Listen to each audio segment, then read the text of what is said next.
We on? We on? Yes? No? Can you hear me? Can you guys hear me? Anyone? Bueller? All right. We'll go ahead and get started.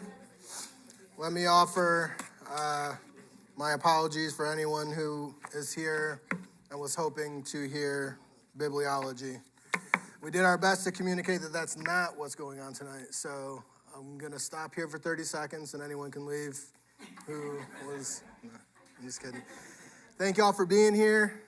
Thank you for the engagement and the thoughtfulness that we've had up to this point.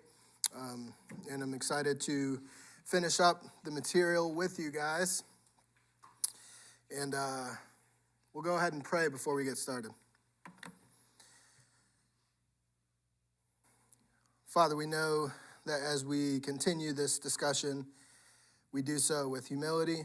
We do so with a strong dependence on your word, your revelation, your spirit to enlighten us and help us understand these things, and then for it to transform us. This is not simply for our information, but God, everything that is done and said here, we pray you would use to make us more like your son, Jesus, including this seminar tonight. So may it be our prayer, and may you answer our prayer, that we would know you more deeply, love you better, and be more like your son, Jesus.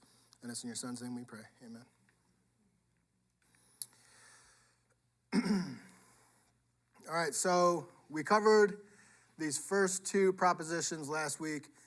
When we talk about psychiatric problems, if you remember, just to lay a little bit of the context, the brain did do it last week, where there was medical, visible, tangible evidence of what is happening in the brain and how that results in different mood altering and behaviors and cognitive abilities and things like that. We're now moving into psychiatric problems, and this is different from medical diseases, where in those instances you can see, like we said, the physical evidence of the problem. We covered these two of the first three reliable propositions last week. Psychiatric problems are always spiritual and sometimes physical, and what we meant by that was that the deepest need of anyone's suffering, difficulty, challenge they experience in life is the gospel of grace, the gospel of Jesus Christ, to know him and to be conformed to his image, no matter what the psychiatric diagnosis or disorder is. Psychiatric disorders tend to respond to medication. That's a fair statement. We're okay with that, even if there is some limitation in the understanding of what the medication actually does. There are a number of credible, reputable studies and intellects in the academic world who are saying we probably overpromised and underdelivered on psychiatric medication. As far as we know this is the problem, we know this is what the medication is doing, and we know that's why there's a reduction in the symptoms. But nevertheless, they do tend to respond to medication. Psychiatric labels are descriptions, not explanations. And this is where we'll pick up tonight. Descriptions, not explanations. The assumption is that a diagnosis reveals an underlying biological cause for these behaviors, but that assumption still waits for more reliable evidence. So what we're saying with a description versus an explanation is that, for instance, Ed Welch gives the illustration of saying, my son fidgets a lot because he has ADHD, right? Or no, he says, my son can't sit still because he has ADHD.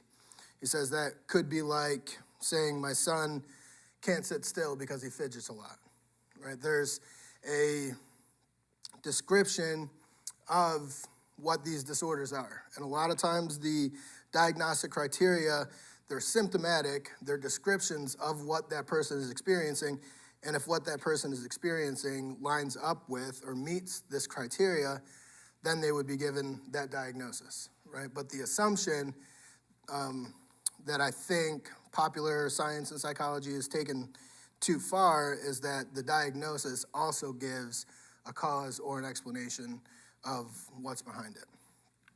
And that assumption still waits for more reliable evidence. Joanna Moncrief, she is a professor of critical and social psychiatry at the University College London. She says, we need to distinguish brain activity from brain disease. Saying it is not a neurological disease is not the same as saying it doesn't affect the brain or that we can't impact the brain and the way it responds, right? And so we'll look later at a definition of addiction that says we know this is a brain disease because it impacts the brain and the way the brain works. And so according to Joanna Moncrief here, she's saying that necessarily we shouldn't be connecting those dots necessarily, right? Just because it does affect the brain and we can know that does not mean it is a brain disease. And we'll talk about that later when we cover addiction. And so those were the three reliable propositions that are going to help guide our thoughts of the next two diagnoses that we'll go over. But just to sum it up, what we can say about psychiatric problems is that they're difficult to understand. Diagnoses give useful descriptions. They are helpful. And matters of the heart are always more important. All difficulties in life are helped most deeply through the growing knowledge of Jesus Christ. Right? Now, don't take that too far and hear me say that the physiological doesn't matter and that behavior and mood and cognitive abilities should not be addressed or should be minimized. What we're saying is that most deeply, because we are eternal and immaterial, then what helps us most deeply is what speaks to our heart and our soul. And that is not necessarily medication. All right. Any thoughts or anything before we get into our first diagnosis? April? Just real quick on the descriptions, these things give us descriptions. Not explanations. That a lot of people might not know is that as the authorities, whoever decides what these things are, the criteria is always changing. And so they look at a set of symptoms and they give it a name. It's not something you can test for. And those names and sets of symptoms can vary from versions of the DSM. And sometimes they'll create a new disorder to give a name to a group of symptoms that previously was not grouped together and didn't have it. Which is helpful for our thinking and for our connecting or point of reference. I think the point that Welch was trying to make in the book is that we can hear someone say they have a diagnosis or a disorder, and oftentimes, perhaps what happens is our mind jumps to something that's happening in the brain. I know what that means, versus what the DSM is originally intended for to accomplish is take a set of symptoms and categorize and label it.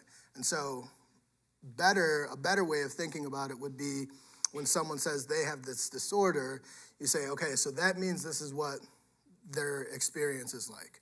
Not, oh, I know that, for instance, in depression, that they must have a deficiency in serotonin, right? That is not what a disorder or a diagnosis of major depressive disorder is saying. But sometimes our minds might jump there. What a diagnosis, of major depressive disorder is saying is that this person is experiencing sleeplessness, right? This person is experiencing a loss of motivation, a loss of appetite, a loss of energy, right? Irritability, depressed mood.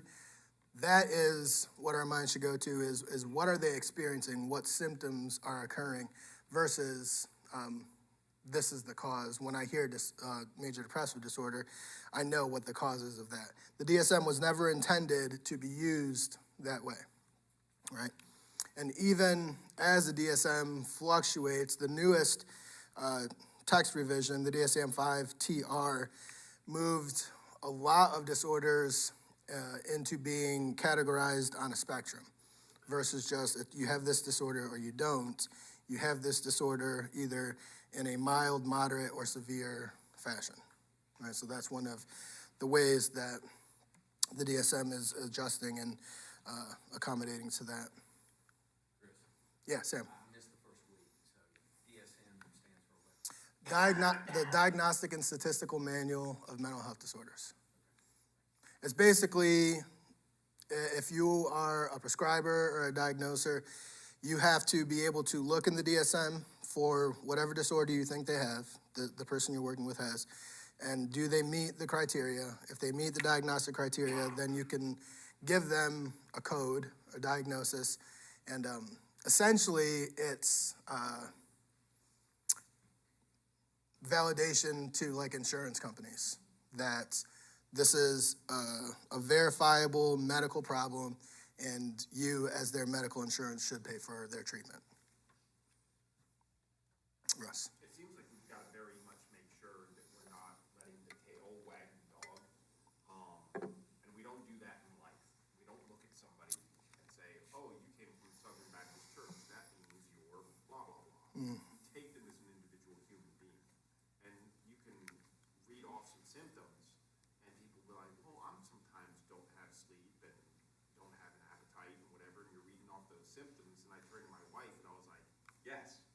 Because I deal with all those chronically, but it's different for me because it's not, I am not a list of symptoms. I have something that's dysfunctional that's going on that then expresses itself in this symptomology. Right. And so then the things that you were talking about, we of course got to go back to that individual, to that heart, regardless of the symptomology, and say, okay, are we driving in the right direction? Right.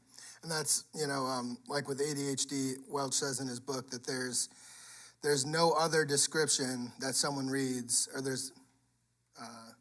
someone reads more often and says, oh, that's what's going on, right? If you read a description or the list of symptoms for ADHD, even on Facebook, you can run into a meme that's here's how you know you have high-functioning anxiety, right? And the majority of us probably can check that list. And so now we're like, I didn't know that I had anxiety, So yes, there needs to be a differentiation.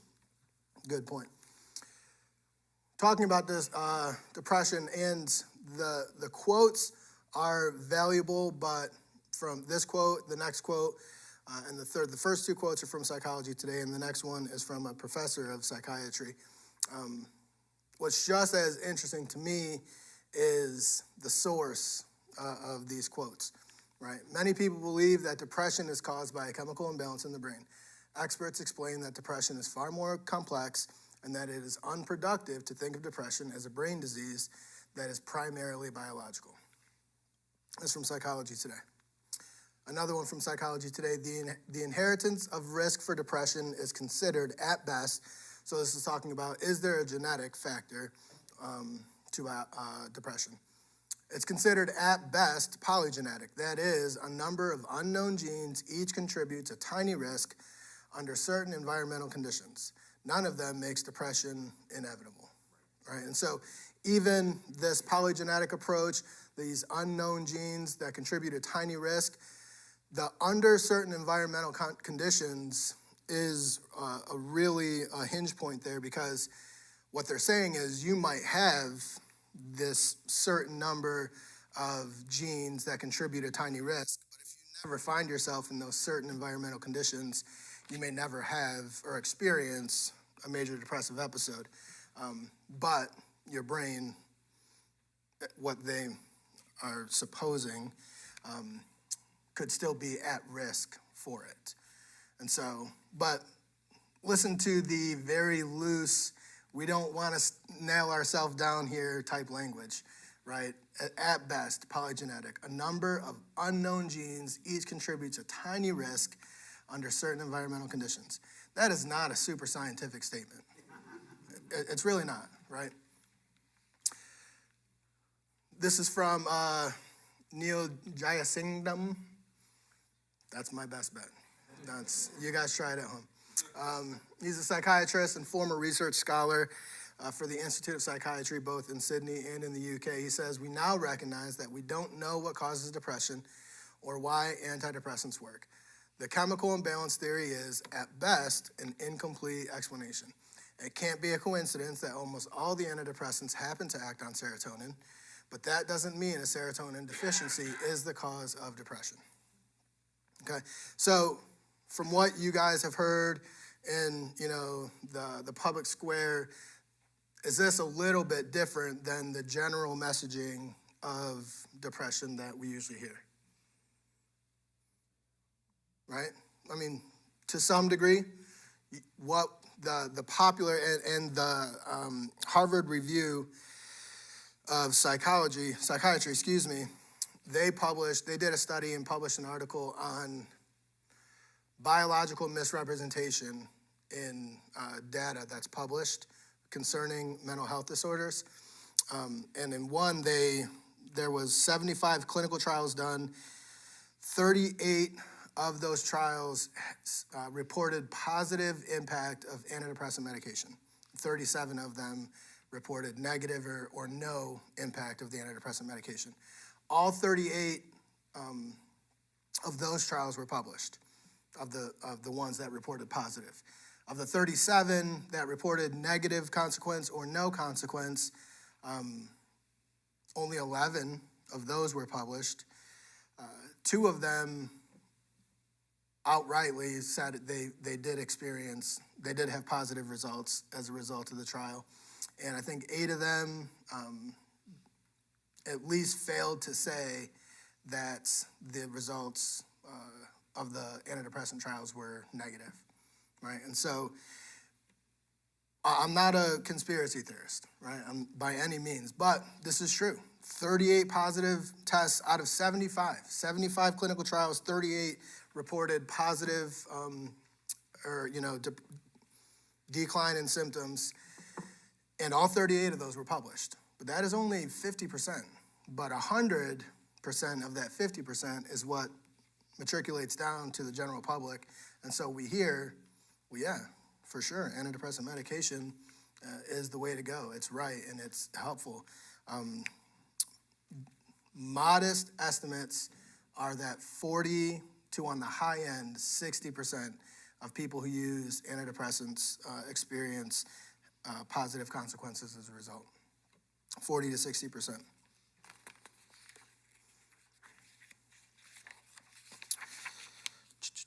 What I'm not saying, though, is depression is made up or completely avoidable or someone's choice, right? Depression has been called a room in hell. Charles Spurgeon called it a causeless sadness. He said in one sermon he preached that he could find himself crying like a baby for hours and have no idea why he was crying, right? For some, there's not a direct connection. Oh, well, obviously I'm very sad. I just lost someone very important to me. Spurgeon suffered with depression, battled depression his entire adult life. And so we're not saying that the more spiritual you are, the more you can avoid or prevent mental health challenges and difficulties. So, with depression, the first thing we want to do is understand what people mean by depression, right? And this is one of the ways that we can exhibit an extreme lack of care and compassion, is if we already find ourselves landing on one side of the fence of this dialogue, and when people say that they're depressed, and our mind goes to, well, I haven't seen you in church in like 2 weeks, or, you used to text me verses that you were reading every day. There may be a correlation, right? But we tend to, because we like to make meaning and we like things to make sense, when we hear something, especially as intense as depression, we go to, what do I know about this, right? And how can I help make sense of what this person is sharing with me from my own bank of knowledge? But it's really exhibiting a lack of care and compassion, right? When someone says they're depressed, the first thing we need to do is get to know and understand, what does that mean? What does that look like for you, right? Because it can look different, or at least vary on the scale for different people. We need to distinguish between spiritual and physical symptoms.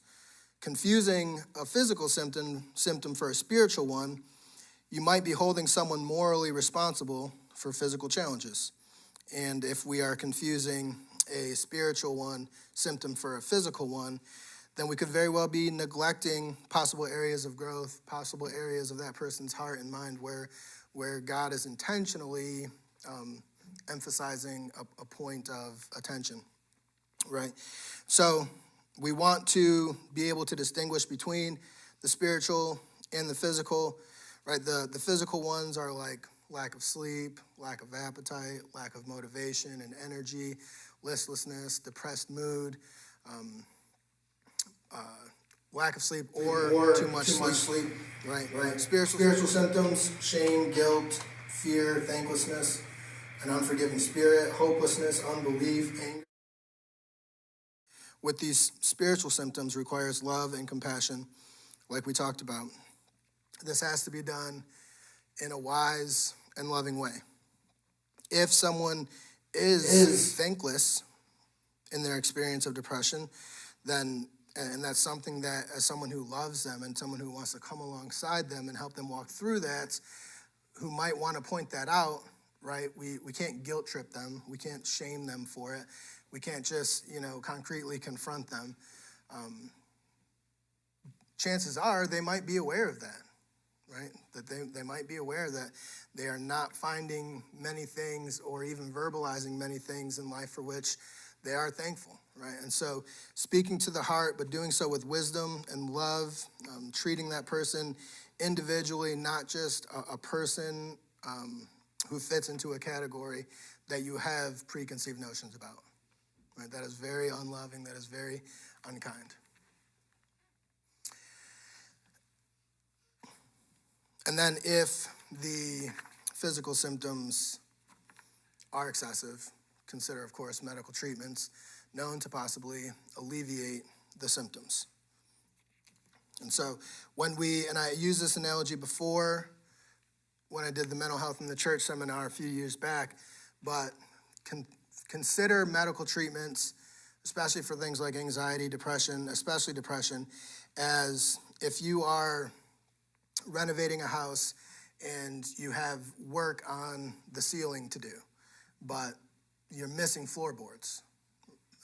Work on the ceiling is going to be hard, right, to be productive in if you're not even sure of your footing. So I had one clinical mental health therapist explain it to me like, consider the medication as replacing those missing floorboards so that as we do the work on the ceiling, we have sure footing, right? We have a better ground on from which to do the work that really needs to be done in our heart and mind. And so getting better sleep, eating, right, exercising, some sort of structure and routine, those are all things that we don't necessarily have to say, here, take this medication, it will cure your depression.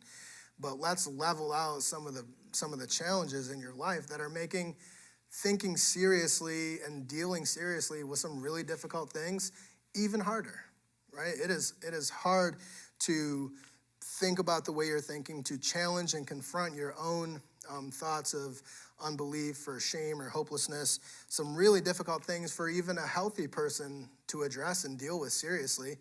But if you're doing it without sleep and without energy and motivation and without food, then those problems, that approach becomes 10 times harder, right? thoughts, comments, questions? Yeah, Max?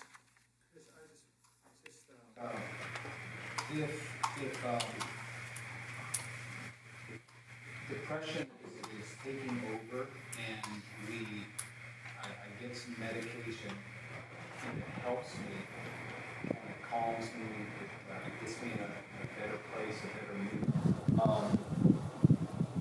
Is there a potential that I therefore never deal with the issue and then I become dependent and the problem sort of goes away because I've got something to calm me? You know, is that, you know, I guess it's a choice, an individual choice that I want to stay for the rest, you know, for this however long period of time. I just want to get out of this bad hole that I'm in. But is the problem ever going to go away from me? You know, that's what I struggle with.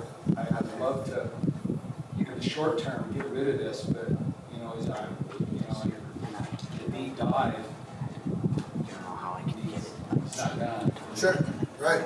Yeah, that certainly is a potential risk, and that is why one of the propositions we stated earlier, right?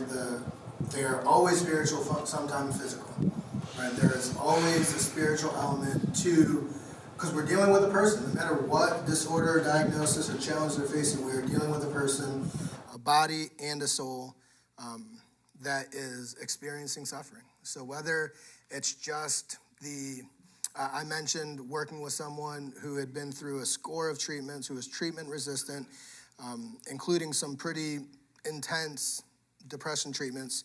And finally, this person tried a different medication that it seemed to have been working. And I told them, that doesn't mean you and I are done, right? Like, you and I keep working, right? Now we see things differently. Our mind is a little bit more clear, is a little bit more able to think about some really difficult confrontations that maybe you need to have with yourself and God wants to have with you.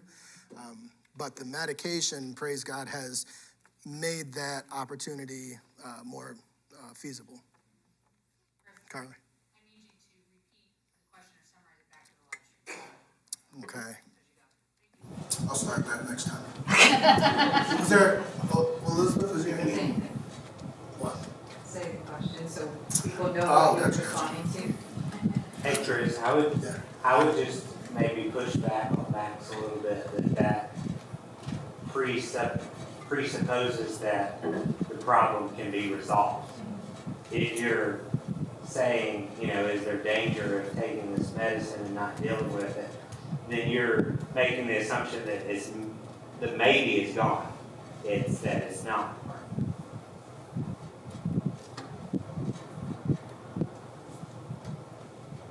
Which I would say is not correct. So from what I heard him say is he's nervous that if we jump to medication, it may not have us deal with the root cause or whatever it is. And I think that presupposes that there is a root cause that can be dealt with. And I think... But that medication wouldn't deal with, is what he's saying. Right? He's saying that if we take the medication and it does minimize the experience of the symptoms, it may lead someone to believe that they have dealt with the problem. Yes. And I think Max is saying, is that 100%, is that okay to believe that because we've reduced the experience of symptoms, can we rightly and accurately say we have dealt with depression? Right? And I think Max was saying is there, can we miss something deeper if we settle with reducing symptoms? I think that's what Max was saying. Would you still push back on that? Okay. We'll push back later. Yeah, and I think I'm going to address it maybe indirectly with addiction, so just keep that thought. A quick analogy on this is like medication. If you're in the hospital for something serious and you're in a lot of pain, and they give you a little bit of morphine, that eases the pain. It doesn't solve the problem. And you can get seriously tanked up on morphine and be like, no, I'm good, I'm ready to walk out of here. But you're not. And you can have, because I've done it, you can have medication that will treat mental stuff, and you're thinking, okay, I'm doing okay now, and then your wife is like, Yeah, no, that's true, that's good. And I guess I'll give a little preview. that was me That's shaking, what I'm for gonna the say. live stream, that was me shaking my head no. What matters is what you believe the problem to be. Right. If the symptoms are the problem, then dealing with the symptoms equals dealing with the problem. Right? And I think the question, especially when we're talking about psychiatric disorders, is are we content or are we called to more to evaluate what is the problem? Is it the symptoms? Are we called with this individual in this situation to help alleviate the negative and uncomfortable experiences of the symptoms, or are we called to dive deeper into what may be not even necessarily behind the symptoms, but like we said last week, how do we respond to the symptoms? You know, I mean, that is why the spiritual component, the biblical component, is always most important, because one thing that it says, you know, as a general rule, I know there are exceptions, but if the problem is the symptoms of depression, then that might say something about their worldview, about how they view suffering, about how they view grief and loss and discomfort and pain and suffering and so on, right? So there might be more to deal with.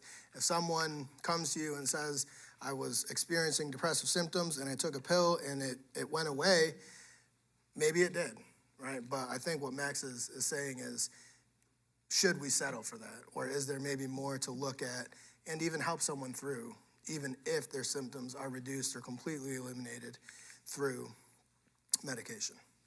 Is that a fair summary, Max? Okay. See, this is why I didn't add another diagnosis, because I knew getting through 2 was going to be plenty. So 1 Kings 19, 1 through 18, I was going to read all of that, but now I'm not. This is where Elijah just slaughtered the prophets of Baal on Mount Carmel, or actually at the base of Mount Carmel, and he gets word from Jezebel that his head will be on a platter in 24 hours or less. So he takes 24 hours and he runs out into the wilderness and he finally stops. And what does he say? Does anyone remember? Yeah, he says, it is enough for me now, O Lord, take my life. Right? And what I want to emphasize about Elijah in particular making that statement or praying that prayer is that Elijah, who knows maybe more than anyone else, if not as much as anyone else in Scripture, about the power of prayer. Right? Elijah is a person who has seen God answer prayer in miraculous ways, right? Unbelievable ways, including just 24 hours earlier. What God did on Mount Carmel at the altar was miraculous, right? And so I don't think this is Elijah just tossing up I'm tired, this is getting really hard now, just take my life. I think this is potentially a fervent prayer. I think Elijah is evaluating and considering, and he's saying, I've done enough, I'm no better than my fathers, there probably isn't much more need for my life. This is enough, this is good, take my life from me. God addresses both the physical and the spiritual, right? What happens to Elijah after he prays this prayer? What's that? Well, yeah, he falls asleep, and then he's told to wake up. Who wakes him up? An angel who's cooking him breakfast, right? And this happens 2 more times. And then Elijah travels 40 days into the wilderness and sets up in a cave.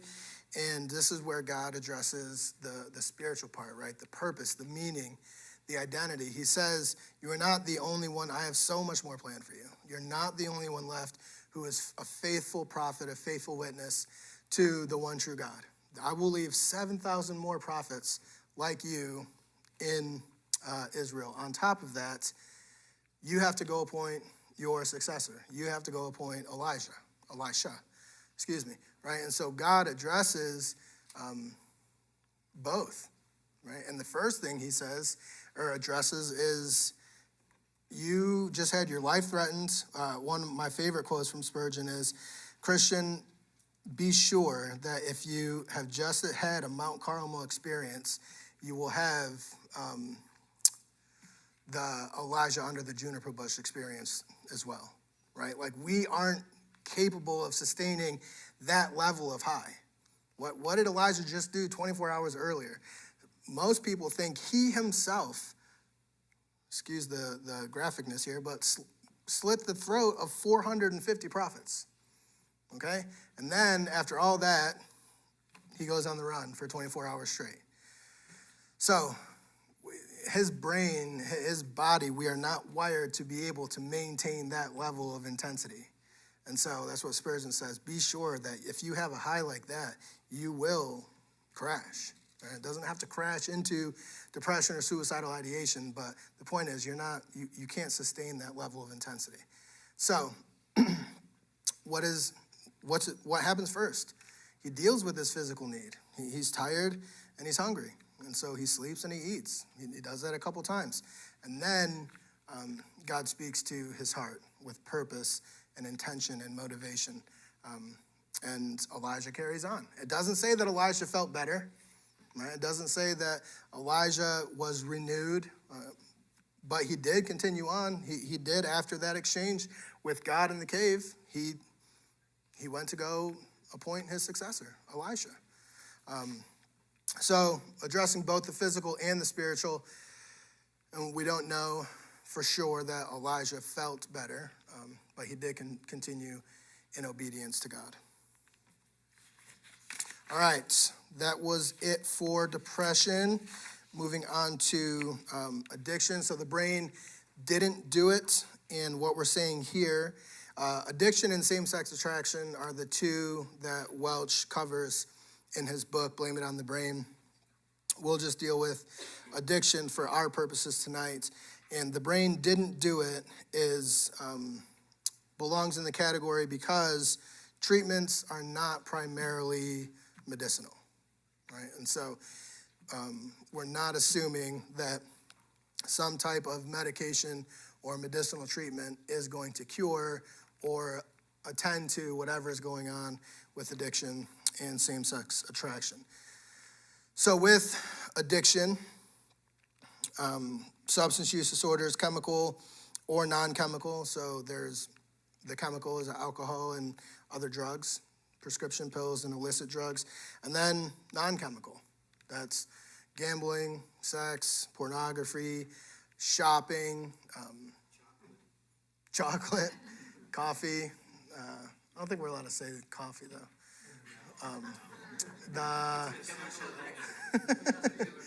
It is a chemical addiction, yeah. Yeah, it is. We just have to accept that, I guess. Screen use, technology use, those are non-chemical or non-substance addictions. And so if you recall back that quote from Joanna Moncrief, we have, this is kind of the discussion with addiction or substance use disorder, is we know clearly that there's a chemical neurobiological component to addiction. We know that it affects the brain. And so that's why it's called a brain disease or a brain disorder. But like Moncrief said, we need to be able to distinguish between something that affects the brain and a brain disease, okay? And so I think we're right with Welch and leaving it in this category. And let me just go here first. Medical model versus the moral model. The medical model, the definition is that it is a chronic relapsing disorder characterized by compulsive behavior, continued use despite harmful consequences, and long-lasting changes in the brain. Another definition is a pathological compulsion the concerned cannot resist. The best and most recent data for the disease model or the medical model, is that there seems to be genetic factors that predispose someone to risk of addiction. These genes associated with addiction risk mostly deal with dopamine regulation, which would be pleasure and motivation. And so one of the arguments against the disease model is that people can and often do quit using substances without any medical assistance, but often through intentional choice, helpful restrictions, and counseling. We don't often hear someone who successfully recovered from an addiction because they had some medical treatment. We don't often hear that. The moral model, in a nutshell, it's a willful choice, a moral failing, some deep character flaw. We've acknowledged that the reality that the brain does affect the mind, and the mind affects the brain. This shouldn't be surprising, but when we're talking about it being considered a brain disease because it affects and changes the brain, we have a little bit of insight into whether people struggle with certain addictions because their brain is wired a certain way. The brain's very nature is to change. We talked about this last week with neuroplasticity, right? And that is one of the foundations of addiction treatment. So a changing brain does not necessarily mean a diseased brain, right? Or a disordered brain. If the brain changing is what qualifies the disorder, how is it the brain changing that is the approach to treatment, right? To me, those two don't necessarily coincide. And not only that, there's a very interesting book that I read, I guess it was probably a couple years ago. It's called The Biology of Desire. And it was written by Mark Lewis. He's a PhD in neurochemistry and addictions, former addict himself. And the subtitle of the book is Why Addiction is Not a Disease. And he posits that calling it a disease is harmful. He goes further to say that addiction is proof of the brain functioning the way it's supposed to, and not a disease or a disorder.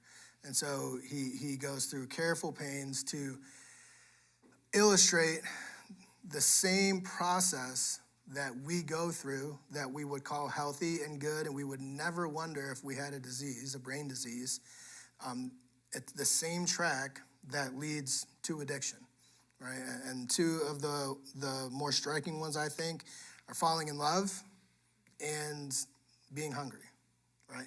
These are two experiences that are registered and felt in the reward pathway, the same pathway that addiction is mainly housed in or attributed to.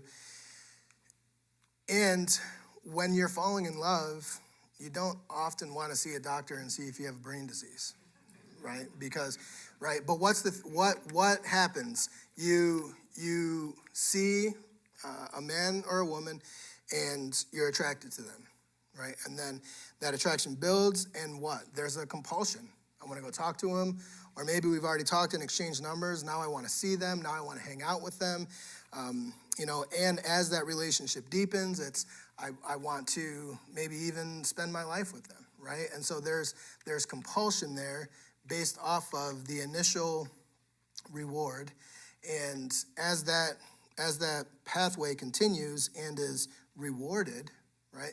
Every time you go out with that person and you have a good conversation, or you have a good, go on a good date, or share a good meal, or have a fun day together, right? That registers, and there's dopamine, pleasure and motivation released, neurotransmitters there. And so what does it do? It essentially develops an addiction, right? Your brain doesn't question whether or not you should pursue this person, whether or not you like this person. Actually, we use phrases like love is blind, because when you're falling in love, right, everything just seems and feels awesome. but we don't ever wonder if we have a chronological brain disorder, right, or a chronic brain disorder, if we're falling in love, right? Or if when we celebrate, people who have been married 50, 60, 70 years here, we're celebrating brain disease. I don't think that's what we're doing here, right?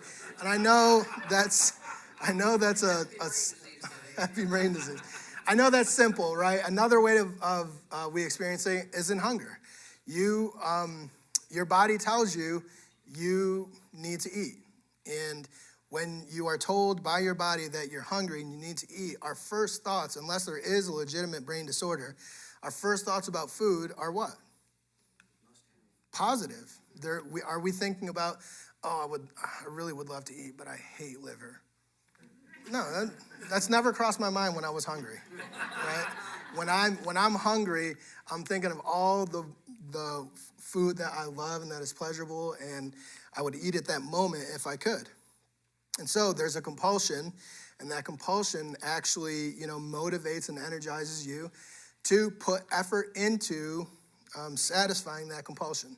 And once you've satisfied that compulsion, your brain has registered that as a solution to a problem, a good solution, a pleasurable solution to a problem, and that pathway gets entrenched in your mind and in your brain.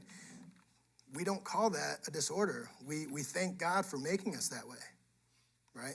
And so it's a really interesting read, but that's his point, right, is that addiction is maybe better understood or more helpful to those in recovery as proof that your brain is not disordered or not diseased, but is functioning the way it's supposed to. The system has just gone, you have just used it towards an unhealthy end.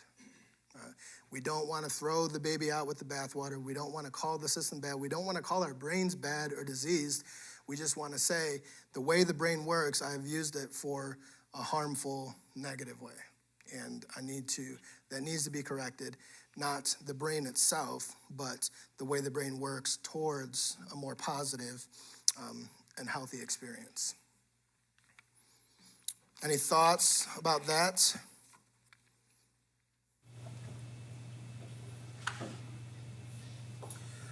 Biblical understanding of addiction, it's a form of worship, simply valuing something to the point of reordering your world around it. Now, if any of you have ever dealt with addiction or know someone that has dealt with addiction, this seems like a really unfair explanation, right?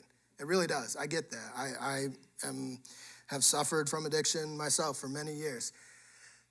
But that's the reality. It has become something that we will reorient our entire world around. And I get it. I get that there have been times, even in my own,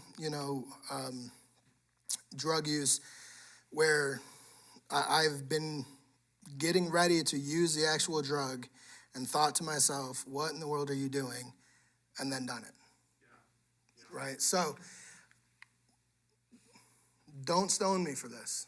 But at its core, right, this is really what we're dealing with. We are dealing with a matter of the heart that says, this matters so much to me that everything else in my world will either accommodate it or get out of the way, right?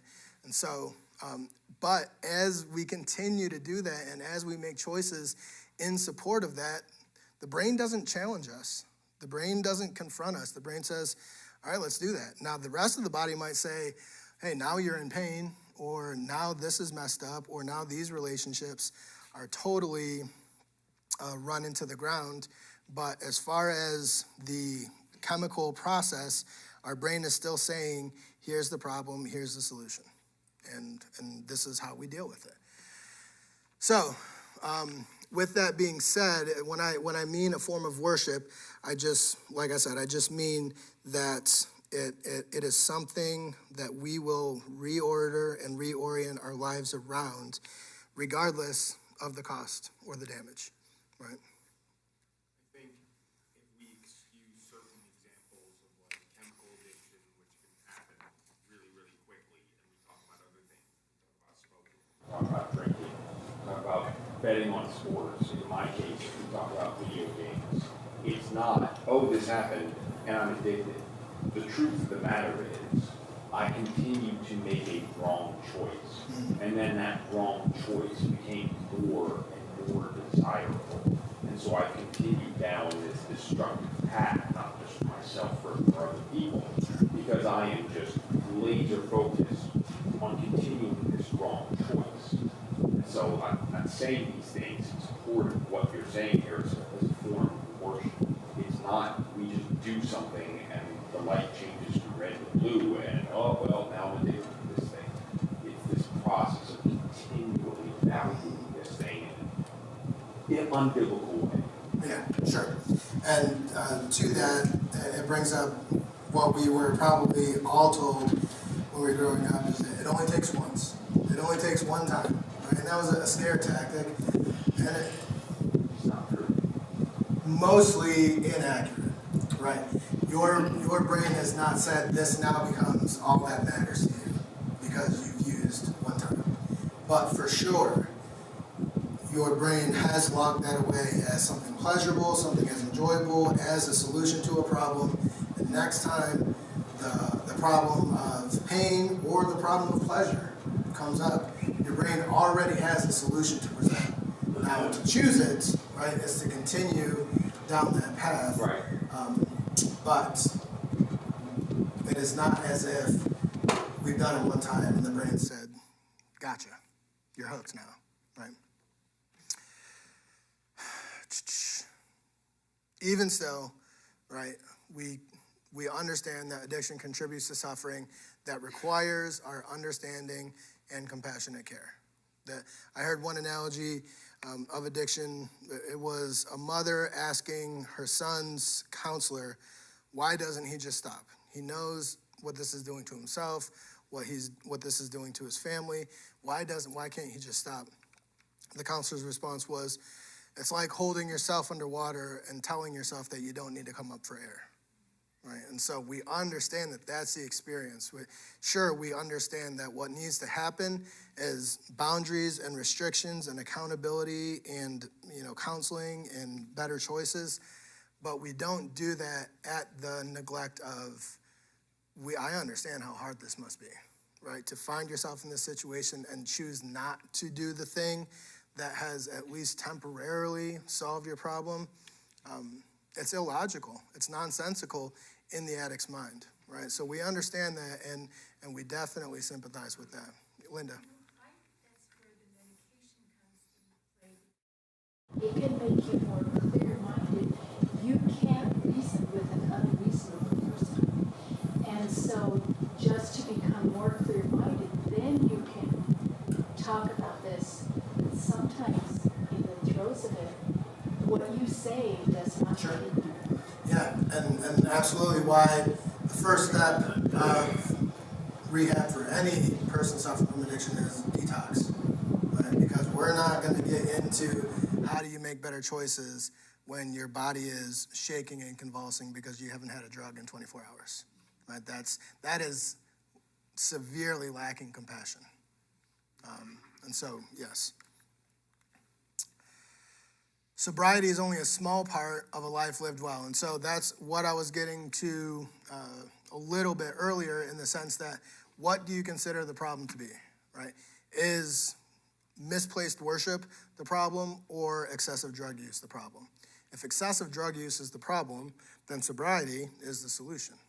But sobriety is not the point of life. I don't care how bad your addiction was, how all-encompassing and how pervasive your addiction was. Not using drugs, the simple act of not using drugs or not using whatever the chemical or non-chemical substance was, is a small part of the life God has called you to, okay? And so, if we do that which minimizes symptoms, which allows us to make other choices besides substance use, then we've solved the problem. But is there another problem? Are symptoms just that? Are they symptoms of a problem, not necessarily the problem itself, right? And so that's why I say you can get sober as an atheist. That you do not, I say this hesitantly, but I mean it, you do not need God, apart from his common grace, you do not need God to not use drugs and alcohol. We know a lot of people who don't use drugs and alcohol who are not concerned with how God says they should live their life, right? But that is a very myopic view of what a life lived well looks like and what God calls us to. So we spent a lot of time focusing on the disagreement, right? Where does it seem like secular psychology and biblical wisdom, where does it seem like they might rub against each other, fly in each other's face, or disagree? But there is an aspect, fairly new, 25, 30-year tract of psychology that they would not say this, but is in biblical agreement. It's called positive psychology. It's the science of humans flourishing, the search for satisfaction and contentment that is within everyone's reach. This is from the Harvard Health magazine. And the idea for positive psychology is, since World War II and really the development of the science of the mind, psychology, it has been geared towards and emphasized on what's wrong, right? What is going wrong with people? Why do people suffer? Why are there these ailments and disorders, and what can we do about it? And someone gets credited at about 1998 said, why don't we study what's going well? Why don't we study what it looks like for a human to live life well, to flourish? And so there's the birth of the positive psychology movement. Another description emphasizes meaning and deep satisfaction, not just fleeting happiness. So among positive psychology health assets foreshadowing good health are health assets. These are the health assets that are kind of set up as the markers, the milestones for predictors of a good and healthy life. But look at the list, right? These are not primarily medicinal or even physiological, right? Positive emotions, a sense of life satisfaction, optimism, forgiveness, self-regulation, vitality and zest, life meaning and purpose, helping others and volunteering, good social relationships, spirituality, and religiosity. And so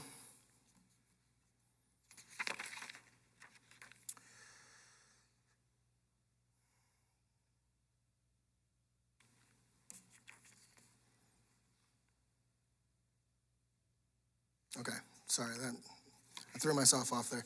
Small practices done consistently over time really do make a difference in a person's mental health. There have been studies about positive outlooks on life and practices on the length of one's life, all the way down to life expectancy, right, the longevity of life, all the way down to, does it affect how vulnerable you are to a common cold? They did this study of 343 adults in a community that they volunteered for this study, and they marked the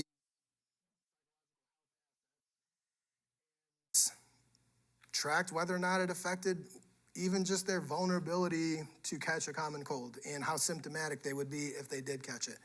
And the results were that these health assets, or practicing these health assets, affect even your vulnerability to a common cold, but definitely the effects, reduces the effects of stress. There have been a number of studies about, and you can see how if we know and agree that stress has a negative impact, right, intense and prolonged stress has a negative impact on someone's physical health, we can see how this would probably relate or mark the opposite, that a lack of stress or dealing with stress in an appropriate way has a positive impact on life.